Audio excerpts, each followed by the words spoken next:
தென்றல், அம்மாடி தென்றல், தென்றல், அம்மாவை பாரு தென்றல்.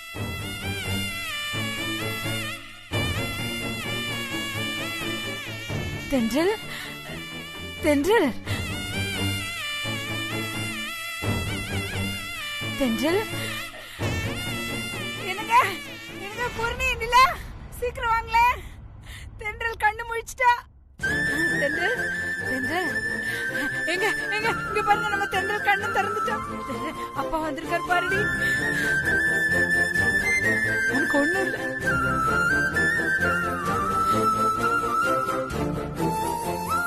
தென்றல், நீ நல்லா இருக்கடி, உனக்கு ஒண்ணும் இல்ல. இங்க பாரு நிலா, அப்பா பாரு.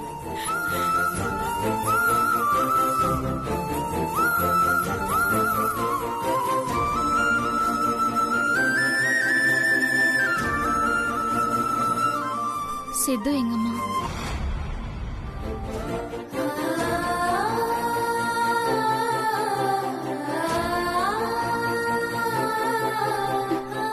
சித்து எங்கன்னு சொல்லுங்க.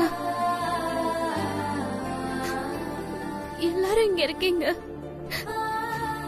சித்து எங்க? அவன் எப்படி இருக்கான்? அத்தை, நீங்களாவது சொல்லுங்க அத்தை. சித்து எங்க? சொல்லுங்க அத்தை.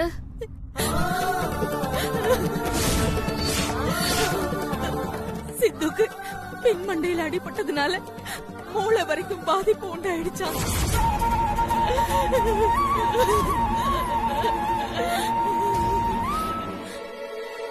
அவனை காப்பாத்துறதே கஷ்டம்னு டாக்டர் சொல்லிட்டாங்க.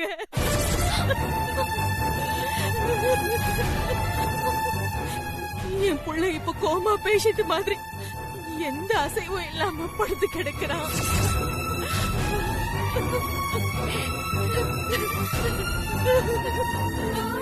அந்த கார் ஏன் மேல தானே மோத வந்துச்சு.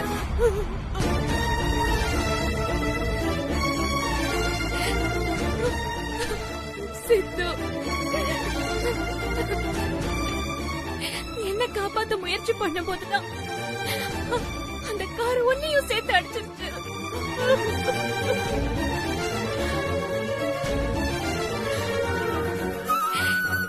இப்ப நான் பழச்சுக்கிட்டேன். ஆனா நீ என்னால தானே உனக்கு இதெல்லாம்.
சித்து, சித்து, எந்திரி சித்து. சித்து, எந்திரி சித்து. எந்திரி சித்து. உனக்கு ஏதாவது ஆச்சுன்னா உயிரை கொடுத்து என்னை காப்பாத்தின குற்ற உணர்ச்சி காலம் முழுக்க என்ன சித்திரவதை படுத்தும். சிந்து, சிந்து, நீ எந்திரிச்சு எனக்கு ஒண்ணும் இல்ல, நான் நல்லா இருக்கேன் தென்றல்னு ஒரு வார்த்தை சொல்லு சிந்து. என்ன பாரு சித்து, என்ன கண்ணு முடிச்சு பாரு சித்து. எந்திரி சித்து, எந்திரி சித்து. ஐசியூல இருக்க பேஷண்ட் இப்படி டிஸ்டர்ப் பண்ண கூடாது. நர்ஸ் இவங்களை கூட்டிட்டு போங்க. சீக்கிரம் வெளியில கூட்டிட்டு போங்க. மேடம் சித்து கேளுங்க வாங்க மேடம் ப்ளீஸ் மேடம் வாங்க மேடம் சித்து மேடம் வாங்க மேடம் டிஸ்டர்ப் பண்ணாம போங்க. சித்து ப்ளீஸ் மேடம் வாங்க விடுங்க போடாதீங்க மேடம் வாங்க மேடம் விடுங்க டாக்டர் டாக்டர் சித்துவை எப்படியாவது காப்பாத்துங்க டாக்டர். அவங்க அம்மாவுக்கு அவன் ஒரே புள்ள. அவன் இல்லைன்னா அவங்க அம்மாவால வாழவே முடியாது. ப்ளீஸ் டாக்டர் ப்ளீஸ் டாக்டர் சித்துவை எப்படியாவது காப்பாத்திடுங்க டாக்டர். Please doctor please. அம்மா இவரை காப்பாத்துறதுக்கான எல்லா முயற்சியும் நாங்க பண்ணிட்டு தான் இருக்கோம். நீங்க கான்ஃபிடென்ட்டா இருங்க. நீங்களும் பேஷண்ட் தான், ரொம்ப ஸ்ட்ரெயின் பண்ணிக்காதீங்க. இவரை எப்படியும் நாங்க காப்பாத்திடுவோம். நீங்க நம்பிக்கையோட இருங்க. சிஸ்டர் கூட்டிட்டு போங்க.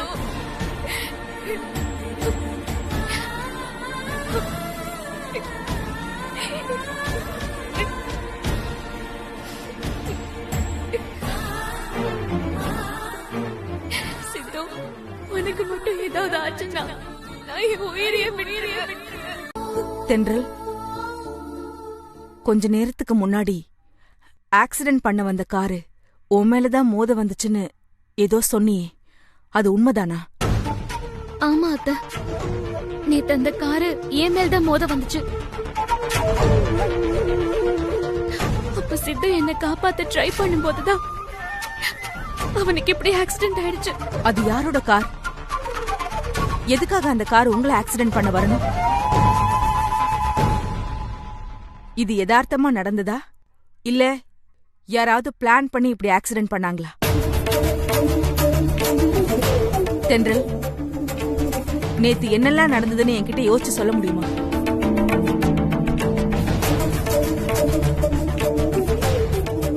நேத்து நான் ஆபீஸ்க்கு போயிருந்தப்போ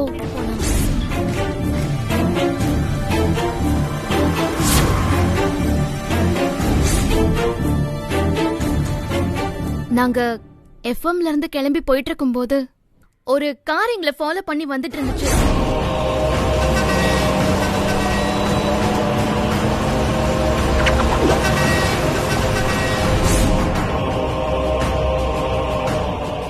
ஆனா அப்போ நான் பெருசா எதுவும் நோட்டீஸ் பண்ணல. அதுக்கப்புறம் நானும் சித்துவும் கோவில்ல இருந்து திரும்பி வரும்போது கூட அந்த காரு கோவிலுக்கு முன்னாடி தான் நின்னுட்டு இருந்துச்சு.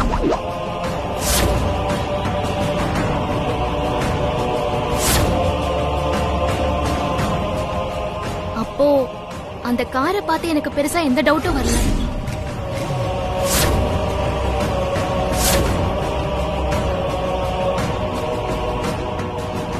அதுக்கப்புறமா தான் அந்த கார் என்ன மோத வரும்போது சித்து என்ன காப்பாத்துறதுக்காக கத்திக்கிட்டே ஓடி வந்தா பாருங்க. அப்பதான் நான் கவனிச்சேன்.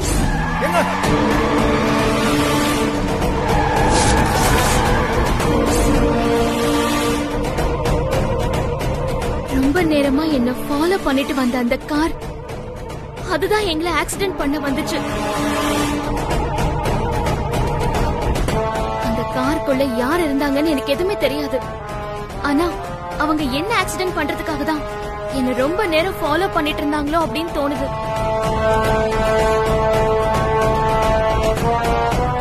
உன்னை ஆக்சிடென்ட் பண்ற அளவுக்கு யாருமா எதிரி இருக்கா? தெரியல அத்தை.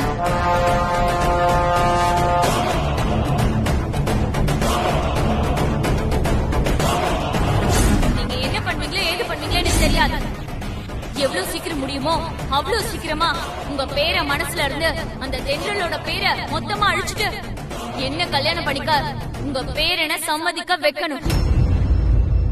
இல்லன்னு வைங்க, முதல்ல அந்த தென்றல் கதையை முடிச்சிருவேன்.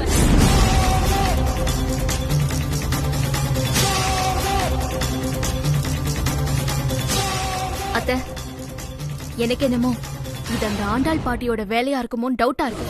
அவங்கதான் ஆக்சிடென்ட் பண்ணிருப்பாங்கன்னு நீ டவுட் பண்ற? இல்ல அத்தை, அந்த பாட்டி இன்னும் அடங்கல. முந்தின நாள் என் ஆபீஸ்க்கு வந்து என்ன பார்த்து என்ன சொன்னாங்க தெரியுமா? என்ன சொன்னாங்க? அவங்க பேரு ஆகாஷ் இன்னும் ஏன் நினைப்பாவே இருக்காராம். அவரை என்ன மறக்கணும்னா நான் இந்த ஊரை விட்டு என் குடும்பத்தோட எங்கேயாவது கண்காணாத தேசத்துக்கு போகணும்னு சொல்லி மிரட்டினாங்க. அது மட்டும் இல்ல அத்தை, நான் என் குடும்பத்தோட எங்கேயாவது போய் தலைமறைவா வாழ்றதுக்கு சன்மானமா என்கிட்ட ஒரு blank செக்க கொடுத்து எவ்வளவு அமௌண்ட் வேணாலும் ஃபில் பண்ணிக்கோ அப்படின்னு சொன்னாங்க. இந்தா blank check.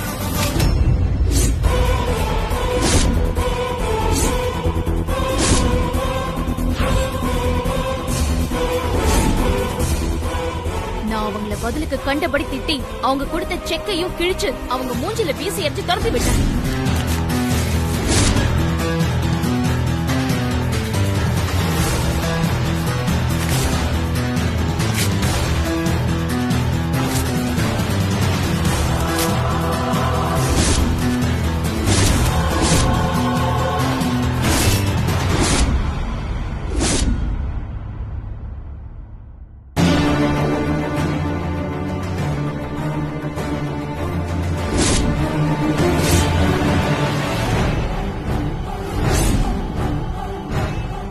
அந்த கோவத்துல தான் அவங்க இந்த ஆக்சிடென்ட்டை ஏற்பாடு பண்ணிருப்பாங்களோன்னு எனக்கு டவுட்டா இருக்கு.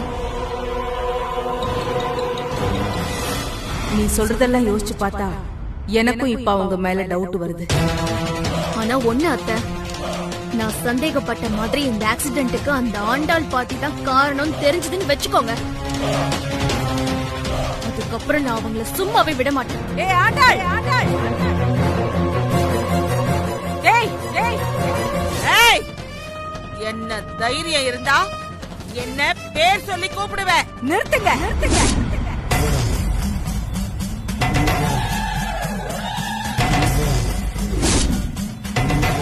உங்களை இப்ப நான் பேர் சொல்லி கூப்பிடுறதே தேவையில்லாத மரியாதை தான்.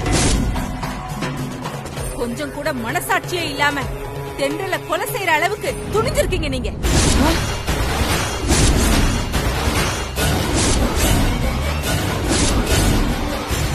தென்றல கொலை செய்யறதுக்காக நீங்க தான் அடியாளுங்களை அனுப்பி அவளை ஆக்சிடென்ட் பண்ண வச்சிருக்கீங்க.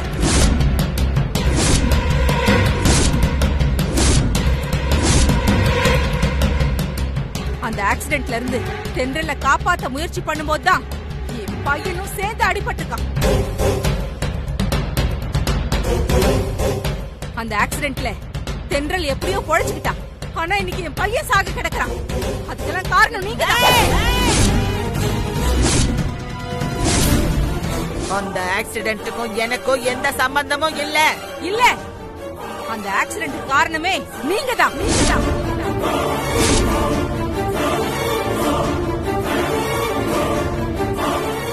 அந்த ஆக்சிடென்ட் எப்படி நடந்ததுன்னு தென்றல் சொன்னதெல்லாம் வச்சு பாக்குறப்ப எனக்கு உங்க மேலதான் சந்தேகமா இருக்கு.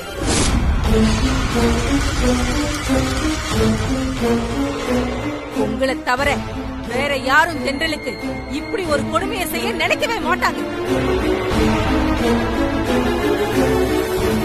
நான் உறுதியா சொல்றேன், இந்த ஆக்சிடென்ட் உங்களாலதான் நடந்திருக்கு. என்னடி திரும்ப திரும்ப அதையே சொல்லிக்கிட்டு இருக்க? நீ சொல்ற மாதிரி அந்த ஆக்சிடென்ட் என்னாலதான் நடந்ததுங்கிறதுக்கு உன்கிட்ட ஏதாவது சாட்சி ஆதாரம் இருக்கா?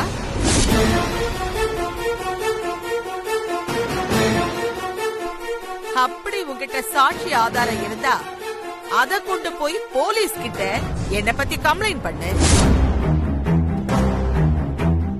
இப்போ இடத்தை காலி பண்ணு.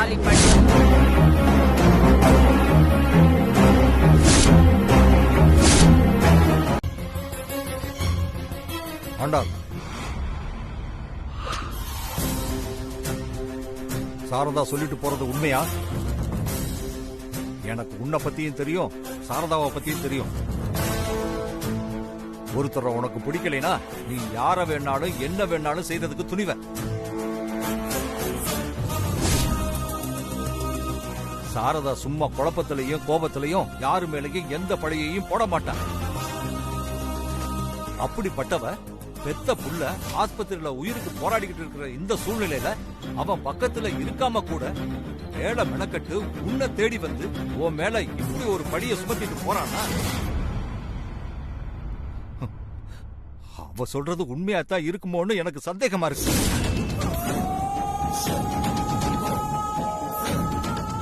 ஒழுங்கா என்ன நடந்ததுன்னு சொல்லு ஆண்டாள்.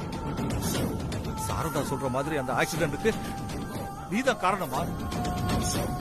நீதான் தென்றலை கொல்றதுக்காக அடியாளுங்க மூலமா அந்த ஆக்சிடென்ட் பண்ண வச்சியா? சொல்லு ஆண்டாள். நிறுத்துங்க. அவதான் ஏதோ உளறிட்டு போறான்னா நீங்களும் அவ சொல்றத நம்பிக்கிட்டு கேள்வி மேல கேள்வி கேட்டுக்கிட்டு இருக்கீங்க.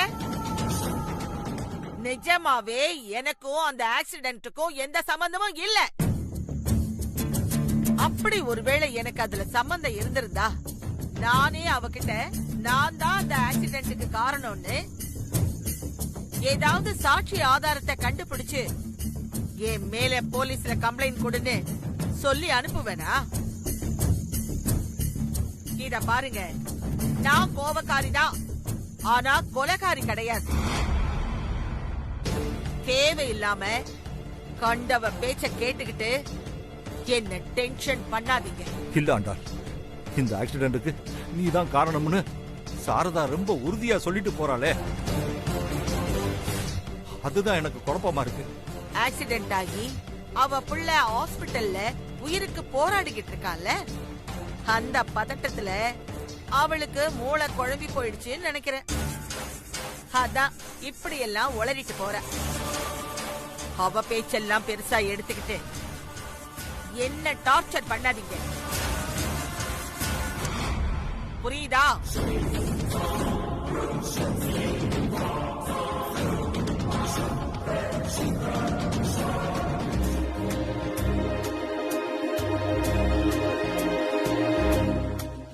இதாம்மா நேத்து ரெக்கார்ட் ஆன ஃபுட்டேஜ்.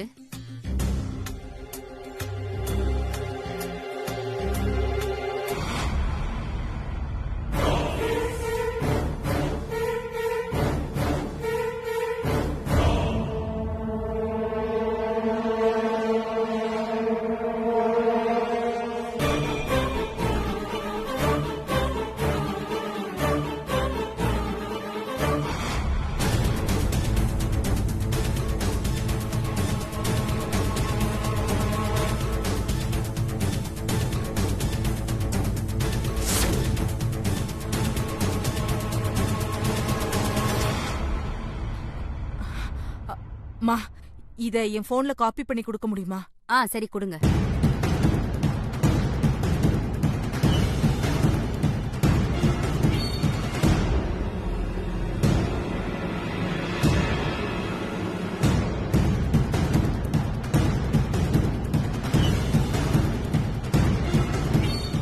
ரொம்ப தேங்க்ஸ்ங்க. பரவாயில்லம்மா.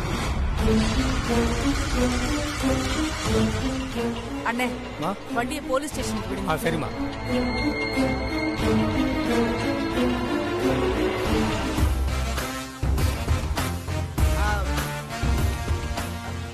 ஹலோ, சொல்லுப்பா. என்னது, காலையில ஆகாஷ் டெல்லியில இருக்கணுமா?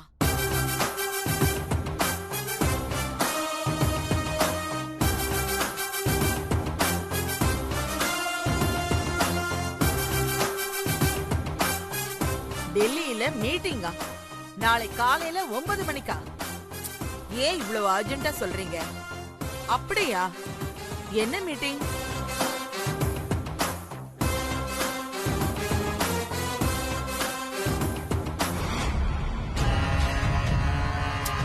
என்ன கண்பத்ராம், அது எவ்வளவு முக்கியமான மீட்டிங்? இப்ப போன் பண்ணி சொல்றீங்க? சாரி மட்டும் கேட்டுடுங்க. சரி சரி, பதட்டப்படாதீங்க. காலையில ஆகாஷ் டெல்லியில இருப்பான்.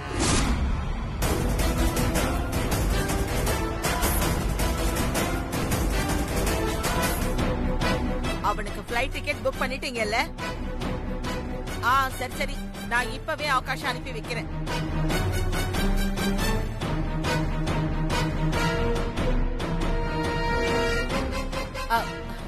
ஆகாஷ், நாம ரொம்ப நாளா எதிர்பார்த்துட்டு இருந்த அந்த துபாய் கான்ட்ராக்ட் நாளை காலையில நம்ம டெல்லி பிரான்ச்சஸ்ல ஆர்கனைஸ் பண்ணிருக்காங்க.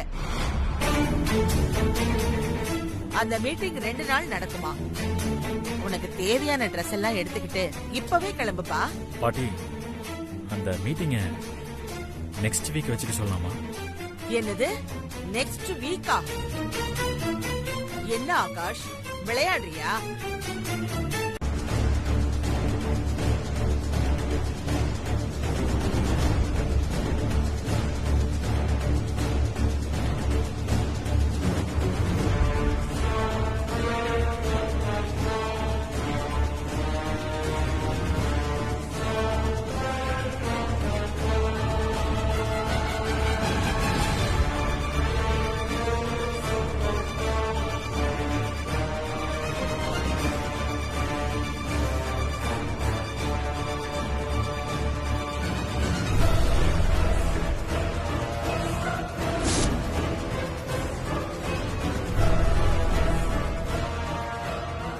கான்ஸ்டபிள்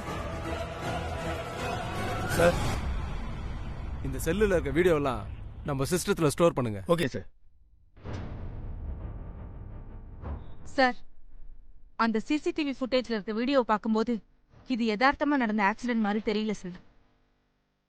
யாரோ பிளான் பண்ணி வேணும்னு தான் இந்த ஆக்சிடென்ட்டை பண்ண வச்சிருக்காங்க. ஆக்சிடென்ட் ஆன தென்றல் என்கிட்ட சொன்னா சார். அந்த கார் எஃப்எம்ல இருந்தே ரொம்ப நேரமா என் பையனையும் தென்றலையும் ஃபாலோ பண்ணிட்டே வந்துச்சு. அந்த காருக்குள்ள இருக்கிறவனுங்க எல்லாம் ஏதோ கூலிப்படைய சேர்ந்தவங்க மாதிரி தெரியறானுங்க சார். அவனுங்க கிட்ட யாரோ பணம் கொடுத்து வேணும்னே தான் இந்த ஆக்சிடென்ட்ட பண்ண வச்சிருக்காங்க சார். அது யாருன்னு கொஞ்சம் கண்டுபிடிச்சு சொல்லுங்க சார். அது அவ்வளவு ஈஸியான காரியம் இல்லம்மா. ஏன் சார்?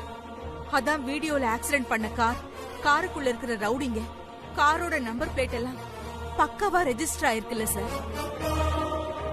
நீங்க அந்த காரோட நம்பர் பிளேட்டை வச்சு இன்வெஸ்டிகேஷன் ஆரம்பிச்சா ஈஸியா அந்த ரவுடிங்களை புடிச்சிடலாமே சார். அவனுங்களை புடிச்சு விசாரிக்கிற விதத்துல விசாரிச்சீங்கன்னா அவனுங்களுக்கு பணம் கொடுத்தது யாரு, இந்த ஆக்சிடென்ட் பண்ண சொன்னது யாருன்னு கண்டுபிடிச்சிடலாமே சார்.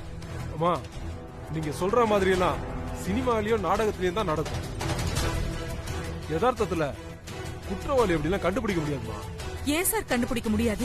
அட என்னம்மா, நீங்க ஒரு ஊராட்சி மன்ற தலைவியா இருக்கீங்க, இந்த விவரம் கூட தெரியாம இருக்கீங்க. இங்க பாருமா, பொதுவா இந்த மாதிரி சம்பவம் பண்ற ஆளுங்கெல்லாம் அவங்க வண்டியில எல்லாம் ஒரிஜினல் நம்பர் பிளேட்லாம் வச்சிருக்க மாட்டாங்க. அதனால அந்த வண்டியில இருக்க நம்பர் பிளேட்டை வச்சு இன்வெஸ்டிகேஷன் பண்றதெல்லாம் எந்த வகையிலயும் கை கொடுக்காது. அது மட்டும் இல்ல, இப்படி சம்பவம் பண்ண அந்த ரவுடிங் எல்லாம் இன்னமும் இந்த ஊர்ல தான் சுத்திட்டு இருப்பாங்கன்னு நினைக்கிறீங்களா? ஆக்சிடென்ட் பண்ண உடனே வெளியூர் எங்கேயாவது போய் தலைமறைவா இருப்பாங்க. இப்போ அவங்க எந்த ஊர்ல இருக்காங்கன்னு யாருக்கு தெரியும்? என்ன சார் இப்படி சொல்றீங்க? அப்போ இந்த ஆக்சிடென்ட் யாரால நடந்ததுன்னு கண்டுபிடிக்கவே முடியாதா சார்? அப்படின்னு சொல்ல முடியாது. கண்டுபிடிச்சிடலாம், ஆனா கொஞ்சம் லேட் ஆகும். முதல்ல அந்த ரவுடிங்க எங்க இருக்காங்கன்னு தேடி கண்டுபிடிக்கணும். அதுக்கப்புறம் தான் இவங்க யாரு, என்ன நோக்கத்தோட இந்த ஆக்சிடென்ட் பண்ண சொன்னாங்கன்றத கண்டுபிடிக்க முடியும். ஹலோ, நான் தாம்மா பேசுறேன். நான் தானா? என்னம்மா, நம்பர் புதுசுங்கிறதுக்காக என் குரலையே மறந்துட்டீங்க? நீங்க சொன்ன மாதிரி பக்காவா ஸ்கெட்ச் போட்டு அந்த தென்றல ஆக்சிடென்ட் பண்ணது மட்டும் இல்லாம கூடவே வந்து அவன் ஃப்ரெண்டையும் ஆஸ்பத்திரி சேர்த்து அனுப்பிச்சு வச்சிருக்கேனே. என் குரலை மறந்துட்டீங்களேம்மா?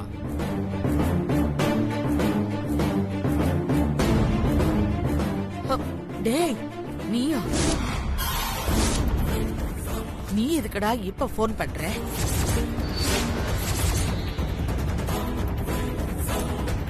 வேற எதுக்கு?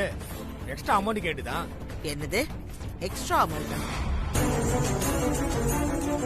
நான் தான் பேசின அமௌண்ட் அப்பவே செட்டில் பண்ணிட்டேன்ல.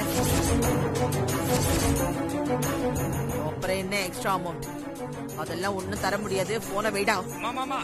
அவசரப்பட்டு போன் எல்லாம் வச்சிடாதீங்க. அப்ப நான் போலீஸ் ஸ்டேஷன்ல சரண்டர் ஆயிடுவேன். என்னது? போலீஸ்ல சரண்டர் ஆயிடுறியா? என்ன மிரட்டுறியா? மிரட்டலம்மா, என் பொருளாதார பிரச்சனையா சொல்லிட்டு இருக்கேன். எனக்கு இன்னும் எக்ஸ்ட்ரா 2-3 லட்சம் ரூபாய் தேவைப்படுது. அத கொடுத்தீங்கன்னு வைங்களேன், நான் சைலண்டா போயிடுவேன். இல்லனா நானாவும் போலீஸ் ஸ்டேஷன் தேடி போய் அப்ரூவல் ஆகி அந்த ஆக்சிடென்ட் பண்ண சொன்னதெல்லாம் நீங்க தான் வாக்குமூலம் கொடுத்துருவேன்.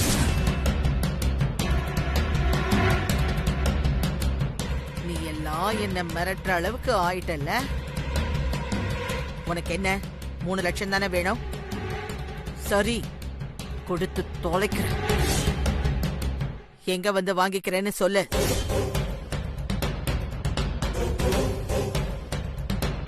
நாளைக்கு காலையில ஷார்ப்பா 8 மணிக்கு வில்லிவாக்கம் டபுள் டேங்க் பக்கத்துல வெயிட் பண்ணுங்க.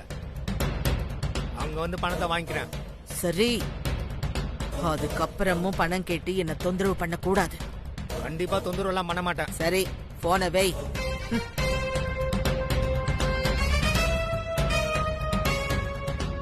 அம்மா, அப்ப நீங்க சந்தேகப்பட்ட மாதிரி நிஜமாவே அந்த ஆண்டாள் அம்மா தான் ரவுடிங்ல வச்சு இந்த ஆக்சிடென்ட பண்ணிருக்காங்கம்மா.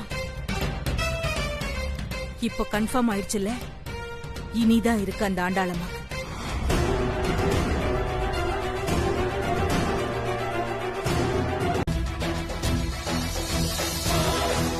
நான் தான் பேசின அமௌண்ட் அப்பவே செட்டில் பண்ணிட்டேன்ல, அப்புறம் என்ன எக்ஸ்ட்ரா அமௌண்ட்? அதெல்லாம் ஒண்ணும் தர முடியாது. போன வைடா. மாமா, அப்ப நான் போலீஸ் ஸ்டேஷன்ல சரண்டர் ஆயிடுவேன். எனக்கு இன்னும் எக்ஸ்ட்ரா 2-3 லட்சம் ரூபாய் தேவைப்படுது. அதை கொடுத்தீங்கன்னு வைங்களேன், நான் சைலண்டா போயிடுவேன். இல்லனா நானாவ போலீஸ் ஸ்டேஷன் தேடி போய் அப்ரூவல் ஆகி அந்த ஆக்சிடென்ட் பண்ண சொன்னதெல்லாம் நீங்க தான் வாக்குமூலம் கொடுத்துருவேன்.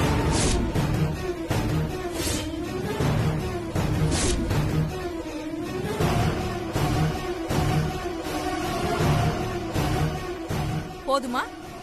இதுல ஒரு முக்கியமான விஷயம், முதல் ஆதாரமான சிசிடிவி ஃபுட்டேஜ் கூட ஆக்சிடென்ட்டுக்கு நீங்க தான் காரணம்னு நிரூபிக்க பெருசா எனக்கு ஒன்னும் ஹெல்ப் பண்ணாது.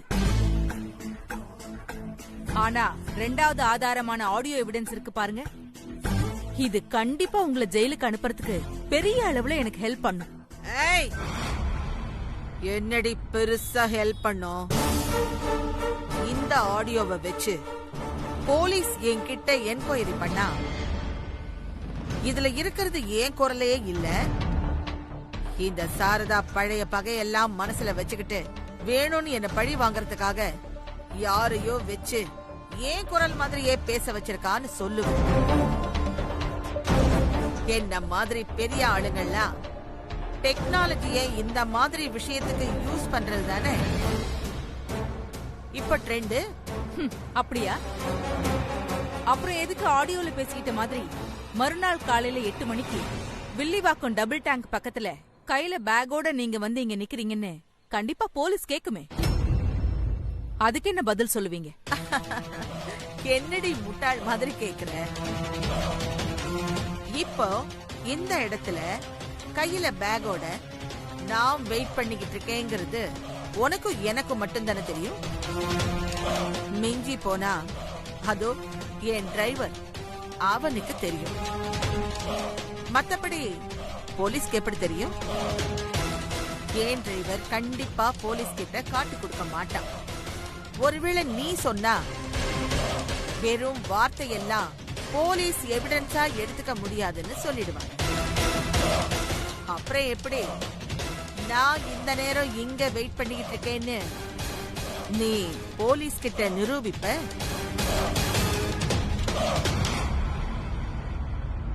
அதோ அப்படிதான்.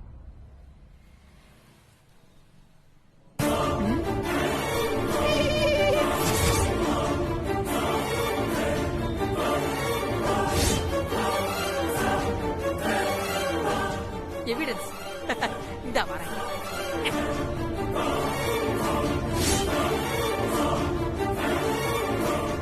டேய், மரியாதையா அந்த போனை குடுறா.